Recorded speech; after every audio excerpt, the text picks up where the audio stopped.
Shalom saudara yang Tuhan Yesus kasihi, saya berdoa saudara semuanya diberkati oleh Tuhan.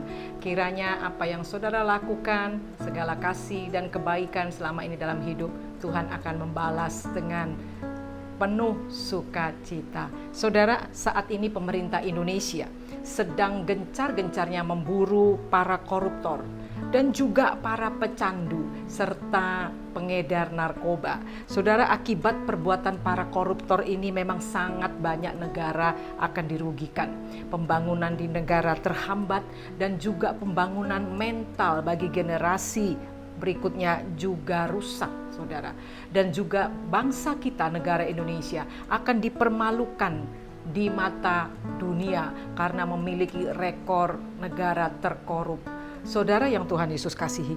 Dan juga bagi pecandu dan pengedar narkoba, selain mereka merusak generasi bangsa, mereka juga merusak diri sendiri dan merugikan banyak orang. Keluarga dipermalukan, karir dan masa depan mereka, pekerjaan mereka, pelayanan mereka akan hancur. Dan juga mereka akan mendapatkan hukuman berat. Bahkan khusus untuk pengedar narkoba, hukumannya adalah mati. Nah saudara, persamaan koruptor dan pengedar serta pecandu narkoba adalah mereka tidak mau bertobat sebelum tertangkap atau ketahuan. Jadi kalau tidak ketahuan dosa mereka, mereka akan jalan terus melakukannya tanpa ada kemauan untuk bertobat sendiri. Dan tentulah dosa ini pada akhirnya akan menghancurkan kehidupan mereka yang tidak mau melepaskannya atau bertobat. Saudara, memang belum pernah sekalipun ada berita yang mengatakan bahwa koruptor menyerahkan diri dengan sukarela atau pengedar narkoba menyerahkan diri ke polisi dengan sukarela. Semua berita yang beredar yang kita dengar, pastilah mereka semuanya tertangkap basah atau tertangkap tangan ketika masih melakukan kegiatannya. Ketika mereka sedang melakukan dosa, dalam rangka melakukan perbuatan jahat, dan mereka tertangkap. Menyedihkan sekali, bukan? Saudara yang Tuhan Yesus kasihi, pada suatu hari ketika Yesus sedang mengajar di bait Allah, datanglah beberapa ahli Taurat dan juga orang-orang Farisi menghadap Yesus. Dan mereka membawa seorang perempuan di hadapannya. Nah saudara, apa yang mereka lakukan terhadap perempuan itu? Makhluk yang lemah, yang biasa kita kenal dengan makhluk yang harus diperhatikan, disayang.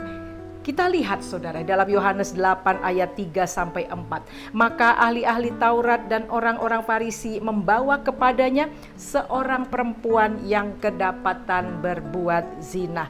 Mereka menempatkan perempuan itu di tengah-tengah lalu berkata kepada Yesus, "Rabi, perempuan ini tertangkap basah ketika ia sedang berbuat zina." Saudara, nampaknya perbuatan dosa wanita ini sudah banyak menjadi perbincangan, pembicaraan dan gosip di masyarakat saat itu. Dan tentu saja perbuatan dosa, perbuatan zina ini sangat meresahkan masyarakat.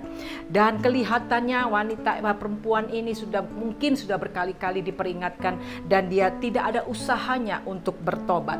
Oleh sebab itu, untuk menghukum perempuan ini, maka masyarakat setempat, terutama para ahli-ahli Taurat, orang-orang Farisi yang ada saat itu, mereka akan mencari bukti dengan cara menangkap basah perempuan ini ketika dia sedang melakukan dosa pada siang hari.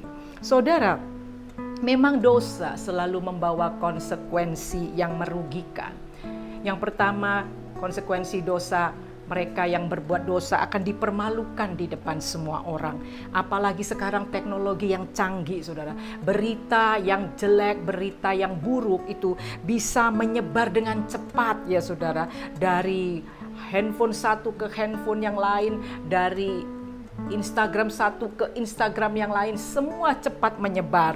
Karena itu saudara, berhati-hati, karena jejak digital itu sulit untuk dihapus. Sampai anak cucu pasti akan mengetahuinya kelak, dan mereka akan melihat dan membacanya. Mereka pasti akan dipermalukan. Saudara, konsekuensi dosa yang kedua, saudara, yaitu dia akan menghancurkan rumah tangga, akan menghancurkan pekerjaan, akan menghancurkan karir, juga akan menghancurkan pelayanan orang-orang percaya.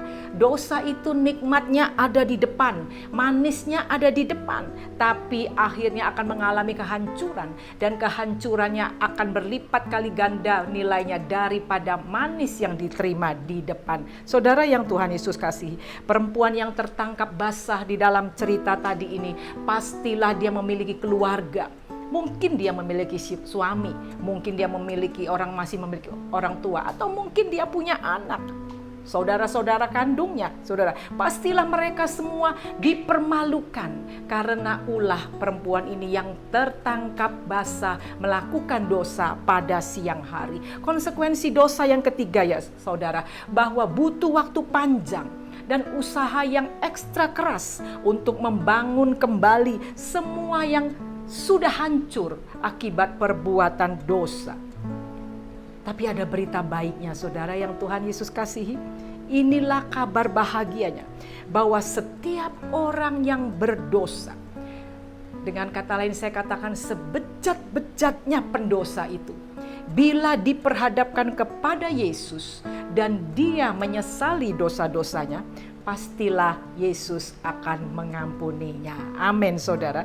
Tetapi meskipun dosa itu sudah diampuni, bukan berarti kita bebas berbuat dosa dan menyimpan dosa itu terus-menerus. Saudara, supaya dosa tidak berlarut-larut mencengkeram kehidupan kita, apa yang harus kita upayakan dalam hidup ini? Yang pertama, saudara, ketika kita jatuh dalam dosa, segeralah mengaku. Jangan tunggu tertangkap basah. Saudara, harus ada inisiatif sendiri. Kita mengaku dosa tanpa paksaan atau tanpa ancaman, atau tidak menunggu, saudara, terciduk istilahnya. Terciduk dulu baru berhenti. Dan saudara yang Tuhan Yesus kasihi, inilah jaminan firman Tuhan yang mengatakan bahwa jika kita mengaku dosa kita, 1 Yohanes 1 ayat 9, jika kita mengaku dosa kita, maka Ia adalah setia dan adil, sehingga Ia akan mengampuni segala dosa kita dan menyucikan kita dari segala kejahatan. Amin, saudara. Kita mengaku dosa sebelum ketangkap basah, dan Tuhan akan mengampuni karena Dia Allah yang setia. Yang kedua, saudara, usaha supaya kita tidak masuk di dalam dosa berlarut-larut, yaitu yang kedua, jangan mengulang lagi berbuat dosa yang sama. Saudara, ada tugas penting bagi orang percaya yang sudah diampuni dosanya. Apa tugasnya? Yaitu Yesus Kristus mengucapkannya kepada si perempuan ini dalam Yohanes 8 ayat 10 sampai ayat 11 sampai 12. Lalu Yesus bangkit berdiri dan berkata kepadanya, "Hai perempuan, di manakah mereka? Tidak adakah seorang yang menghukum engkau?" Jawabnya, "Tidak ada, Tuhan." Lalu kata Yesus, "Aku pun tidak menghukum engkau. Pergilah dan jangan berbuat dosa lagi mulai dari sekarang." Saudara, Yesus ingin menekankan kepada perempuan ini dan juga kepada kita saat ini. Jika dosamu sudah diampuni, jangan ulangi dosa yang sama lagi, saudara. Jangan jadi Kristen tomat, bertobat lalu kumat lagi. Yang kedua, juga usahakan untuk tidak tenggelam dalam dosa yang baru, saudara. Dosa lama hilang, tapi nanti timbul dosa baru lagi. Itu tidak boleh terjadi. Kenapa? Karena akibatnya akan lebih parah lagi dari semula.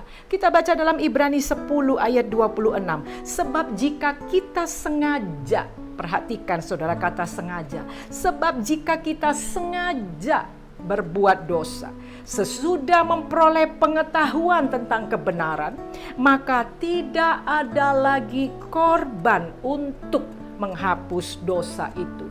Itulah hukumannya. Jika kita sudah bertobat, kita sudah tahu kebenaran, kita sudah diampuni, tapi besok-besok sengaja berbuat dosa lagi, Ibrani mengatakan tidak ada lagi korban untuk menghapus dosa itu. Hati-hati, sangat menyedihkan. Saudara, yang ketiga saudara, supaya kita tidak jatuh di dalam dosa yang berlarut-larut, yaitu tunduklah dan mendekat pada Allah. Dalam Yakobus 4 ayat 7-8 firman Tuhan mengatakan, karena itu tunduklah kepada Allah dan lawanlah iblis, maka ia akan lari daripadamu. Mendekatlah kepada Allah dan ia akan mendekat kepadamu. Tahirkanlah tanganmu, hai kamu orang-orang berdosa, dan sucikanlah hatimu, hai kamu yang mendua hati. Saudara yang Tuhan Yesus kasihi, kapan dosa itu tidak berkuasa lagi atas kita? Ketika kita hidup selalu dekat Allah. Maka dosa itu, bapa dari segala dosa dan si iblis itu, dia tidak akan punya kuasa lagi atas hidup kita. Karena kita selalu mendekat pada bapa kita. Saudara yang Tuhan Yesus kasihi. Dan tunduklah pada Allah, artinya taat pada firman Tuhan. Jika kita taat pada firman Tuhan, tidak mungkin kita akan berbuat dosa. Karena firman itu selalu ada melekat di dalam kehidupan kita. Saudara yang Tuhan Yesus kasihi, ingatlah ini. Kita mungkin dapat menyembunyikan perbuatan dosa kita dari suami kita, dari istri, dari orang tua, dari anak-anak kita, dari gembala kita, dari sahabat-sahabat kita, atau dari siapa saja yang ada sekitar kita. Tetapi saudara, kita tidak bisa sembunyikan dosa kita dari hadapan Allah. Oleh sebab itu bertobatlah dan segeralah minta ampun pada Allah. Jangan menunggu tertangkap basah sehingga mempermalukan diri sendiri dan keluarga. Saatnya untuk mengaku dosa. Amin. Tuhan Yesus memberkati.